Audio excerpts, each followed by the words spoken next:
Entre párrafos. Encuentro de escritores.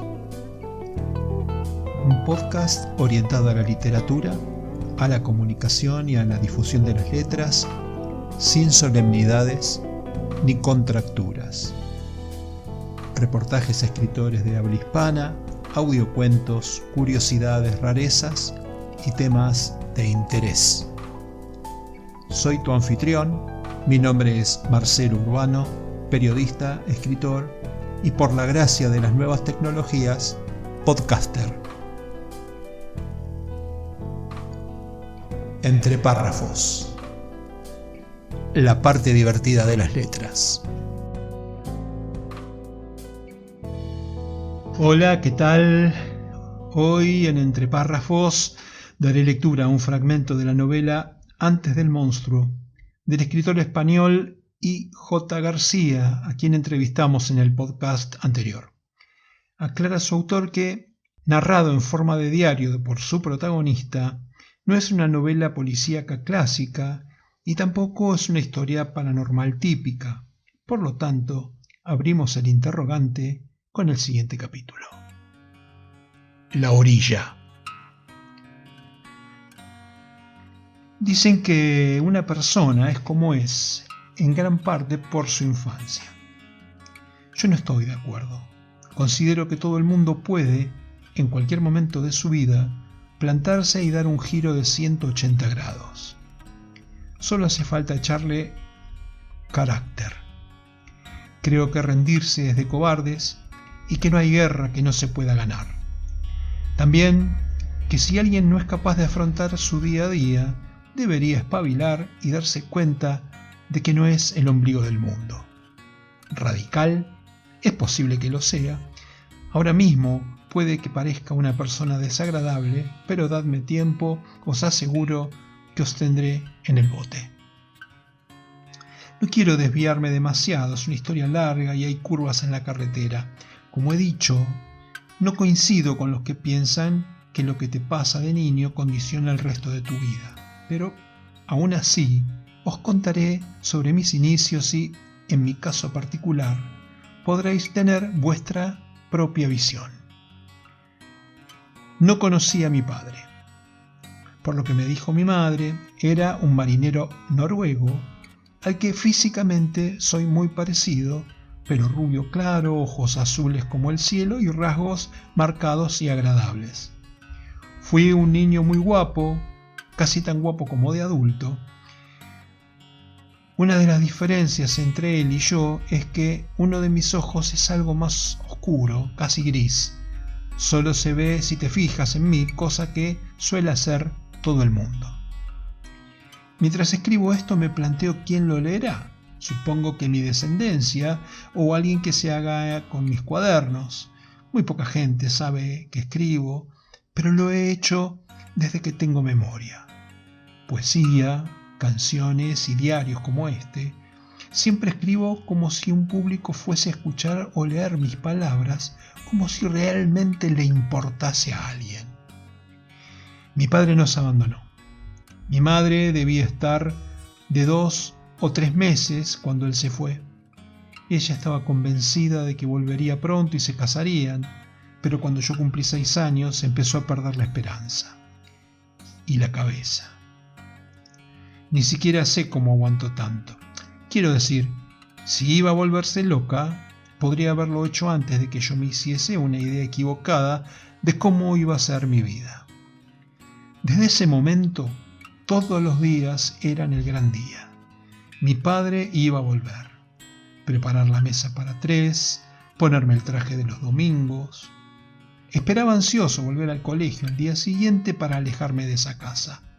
Releo los diarios de aquel entonces mientras hago este resumen y digo cosas como: no entiendo por qué me habla así, para ella no estoy aquí.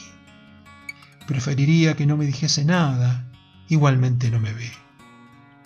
Por esto, no me gusta echar la vista atrás. Los recuerdos te enseñan que es mejor seguir adelante. Desde entonces, los días se sucedían de forma bastante similar.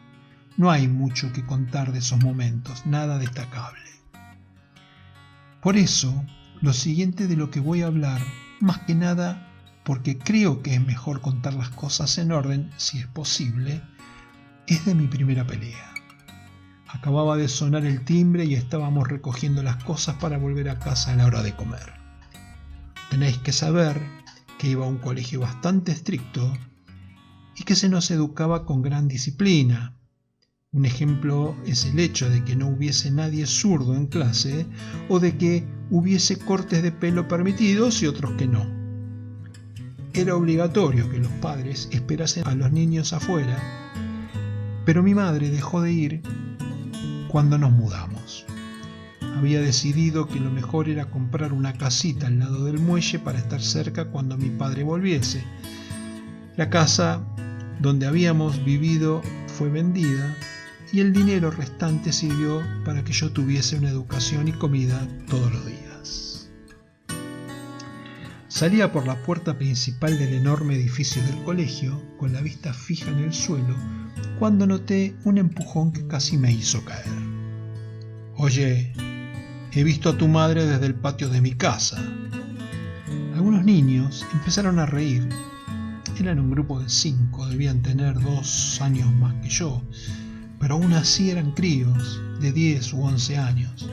No dije nada y seguí caminando. Iba en camisón y se transparentaban las bragas. ¿Es verdad que se volvió loca porque no tienes padre? Arremetí contra el chico. La paciencia no es una de mis muchas virtudes. Tuvo un momento de sorpresa, aún así prácticamente ni le alcancé porque otro me había cogido de la mochila, parando mi avance. Lo que iba a ser un débil puñetazo fue casi una caricia. Bastó para devolvérmelo con creces.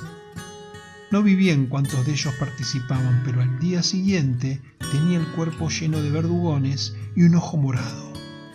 Mi madre no se dio cuenta, por supuesto. Los niños me habían asegurado que me pegarían más si se lo contaba a alguien. No habría hecho falta. No tenía intención de hacerlo. Incluso de pequeño, mi orgullo era muy importante para mí, como si pudiese alimentarme de él, llenarme de mi propio ego hasta saciarme. Supongo que en ocasiones lo hacemos. Nos sustentamos con lo que podemos. Así fue mi primera pelea, corta y concisa, como tiene que ser una buena pelea cuando hay un claro ganador. Me prometí a mí mismo que no volvería a pasar, que no perdería. Ya iréis viendo qué tal me ha ido la promesa. También tomé nota mental de que no hay que ir mirando al suelo, ni aunque seas un niño y tu madre vaya enseñando las bragas por ahí. Al día siguiente se me acercó una profesora cuando no había otros niños delante, una de mis preferidas, ya que enseñaba geografía e historia. Era una mujer mayor que desde que yo la conocía parecía a punto de jubilarse, con ese pelo rojo intenso y a la vez desvaído que tienen algunas señoras a esa edad. No sé si sabéis a qué me refiero. «Steven, ¿podemos hablar en mi despacho?». Asentí. Una vez allí me hizo sentar en una butaca con brazos forrados de piel verde, con ese olor característico del cuero. No me hace falta leerlo en mis diarios para recordar ese aroma perfectamente. «¿Qué te ha pasado?». «Nada», contesté. No mentiré diciendo que no me sentí tentado de contárselo. Noté las lágrimas calientes contra mis párpados, la garganta ardiendo. «Steven, esos moretones no salen por nada. ¿Va todo bien en casa?». «Vete a la mierda». La profesora abrió mucho los ojos. «Jovencito, ¿dónde has aprendido eso?». No le dije ni siquiera que me dejase en paz. Simplemente me largué del despacho, esperando que la conmoción la dejase ahí sentada el tiempo suficiente como para desaparecer por los pasillos.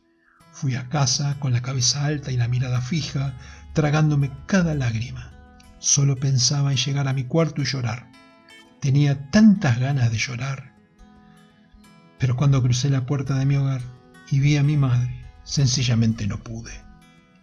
Al verla allí sentada, estando sin estar, el llanto se cortó como si hubiesen cerrado el grifo. Dejé la mochila y fui a los muelles. Me quedé mirando el mar, el faro, como un bobo, pensando un poco en mi padre, pero sobre todo en mí y en los niños que me habían pegado. Cada vez iba más a menudo allí, escuchaba el mar y me tranquilizaba. Corría, saltaba, leía. Nunca me han interesado las historias de fantasía, tampoco recuerdo ningún cuento en mi infancia, aunque sí alguna nana. Así que leía libros de historia, leía sobre grandes soldados y generales, sobre samuráis y sobre espartanos. Por lo que decía el libro, ya era un poco mayor para empezar el entrenamiento espartano, pero busqué un árbol que empezaba a crecer y cada día iba a saltarlo, siempre con más rabia que energía. Mis favoritos eran los libros que conseguía sobre la cultura vikinga. Me encantaban esas novelas. Me consideraba uno de ellos. Esa mitología sí la conocía, solo que para mí era historia, nada de cuentos. Sabía de sus dioses, de sus hazañas y de su manera de vivir. Los libros sobre estos guerreros no los tenía que buscar en la biblioteca. Era una de las pocas cosas que habían venido con nosotros de la otra casa, herencia de mi abuelo. Me pasaba el día en la calle, así que pronto empecé a hacer amigos mayores que yo. Para ellos era el pequeño ST, una versión reducida de lo que ellos querrían ser. Al fin y al cabo, era rubio, alto, tenía los ojos claros y era esbelto. Al final, me encontré siendo el miembro honorífico más joven de una banda de neonazis, de la que, en pocos años, sería el líder. La ascensión hasta ser el cabecilla fue algo natural y lógico. Empecé, como ya he explicado, siendo poco más que un juguete, pero con 11 años ya sabía expresar mis ideas mejor que muchos con 20, que no es mucho decir, o al menos más claramente. Además, por aquella época, pasó algo curioso en el colegio. Muchas chicas, algo más mayores, también vieron un juguete divertido en mí. La primera vez que besé a una chica tenía 11 años, y os estoy hablando de un beso de verdad, no del roce de labios que dura unos segundos y te hace notar mariposas en el estómago. No, un beso con lengua de esos que hacen que sientas muchas cosas, pero ninguna de ellas mariposas y prácticamente todas como 2 palmos más abajo del estómago. Por lo visto, esa chica tenía un grupo de 3 amigas más y me preguntó si quería aprender a besar y así ellas practicaban. Después de eso se convirtió en algo habitual, en los descansos, acabar en los baños con alguna chica a la que le parecía interesante entrenar sus técnicas. Yo era educado, claro, y no ponía ninguna pega. Espero que imaginéis cómo me muerdo la sonrisa al escribirlo. Meses más tarde, empecé a juntarme con las chicas de mi misma clase. No es que acabase estando con todas, pero muchas aprendieron a besar conmigo. Mientras tanto, seguía con mis nuevos amigos, los que me enseñaban a pelear e incluso a conducir, pero, sobre todo, a ver cómo son las cosas realmente. Iba a casa a dormir y poco más. No es que huyera. Quiero pensar que no es eso. Es que, ¿qué se suponía que iba a hacer allí? Siempre dejaba la casa recogida y la comida hecha. Al principio, cosas sencillas, aunque con los años fui aprendiendo a cocinar platos más elaborados. Me gusta especialmente, no le encuentro algo artístico que muchos dicen que la cocina tiene. Es necesario nutrirse, ya está. Aún así, es cierto que sentía cierta satisfacción cuando mi madre reaccionaba a un plato que me había salido especialmente bueno. Probablemente la emoción era por verla responder a algo que estaba sucediendo en el presente, en la realidad y no en su cabeza, que por sentirme orgulloso de mi habilidad. De otras habilidades sí me sentí orgulloso. Nunca hablaba sobre mis prácticas del arte del besuqueo con nadie, así que cuando en el descampado en el que se reunía la pandilla, Laurel se me acercó delante de todos, No se esperaron mi reacción. Probablemente muchos sabían lo que la chica iba a decirme. Voy a enseñarte a besar. Laurel era alta, tenía 3 años y medio más que yo, y con sus 15 ya se parecía mucho a la atractiva mujer que sería de mayor. Llevaba el pelo rapado, excepto el flequillo que le caía más largo a los lados, y tenía los ojos de un azul pálido, como cansado. Ya sé besar. No era una bravuconada, os aseguro que digo muchas y sé diferenciarlas. Simplemente era que, si dejaba que ella me besase sin decírselo, sentiría que me estaba aprovechando. Eché los hombros ligeramente adelante y arriba, en un encogimiento que se parece un poco a cómo se estiran los gatos, pero quizás yo sí pueda enseñarte algo. Eso sí era una bravuconada. Pero, ¿qué queréis que diga? Laurel era preciosa y no quería perder la oportunidad de besarla. Levanté las cejas mientras lamía mis labios, preparándolos como preguntando sin palabras. Laurel soltó una carcajada y me besó. Delante de todos, sin tapujos, dejando que yo probase juntas todas las técnicas que había ido aprendiendo de forma fragmentada. Al cabo de 5 minutos, los vítores del grupo ya hacía un rato que habían parado al ver que ninguno de los dos enrojecía ni un ápice. Laurel se apartó y me dedicó una mirada de aprobación. La comisura derecha de mi labio dibujó la sombra de una sonrisa. Volví a levantar los hombros ligeramente hacia adelante. Nada mal, pequeño ST. ST, corregí. Ella me miró interrogante. Prefiero que me llames solo ST o Steven. Solo se lo dije a ella, pero en voz suficientemente alta como para que me escuchasen todos los que tenía alrededor. No era una petición, era una declaración de intenciones. Mi periodo de mascota había terminado. Ahora soy uno más, seguramente el mejor. Eso decía realmente. Laurel volvió a soltar una carcajada. Basta, sensual, gutural. Nada mal, ST.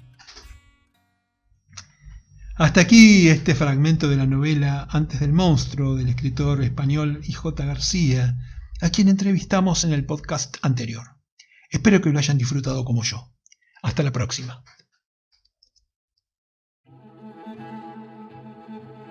La clave Muspelheim. Dijo la crítica. La novela de Marcelo G. Urbano es una pieza que tranquilamente está a la altura de las que suelen ganar el premio Planeta o incluso de muchos bestsellers internacionales.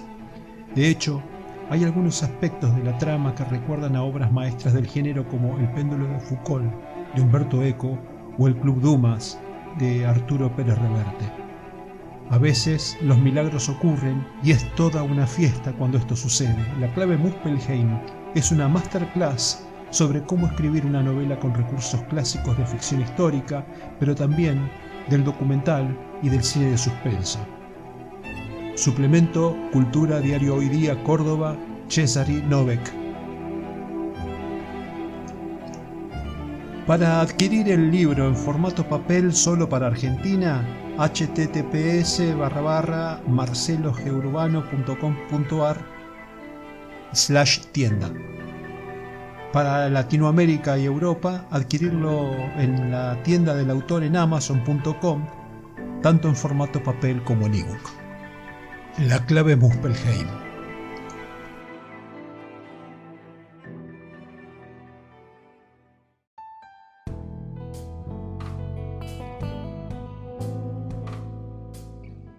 Entre párrafos. Encuentro de escritores. Un podcast orientado a la literatura, a la comunicación y a la difusión de las letras, sin solemnidades ni contracturas. Reportajes a escritores de habla hispana, audiocuentos, curiosidades, rarezas y temas de interés. Miércoles y jueves disponible en mi web o en tu plataforma de podcast preferida.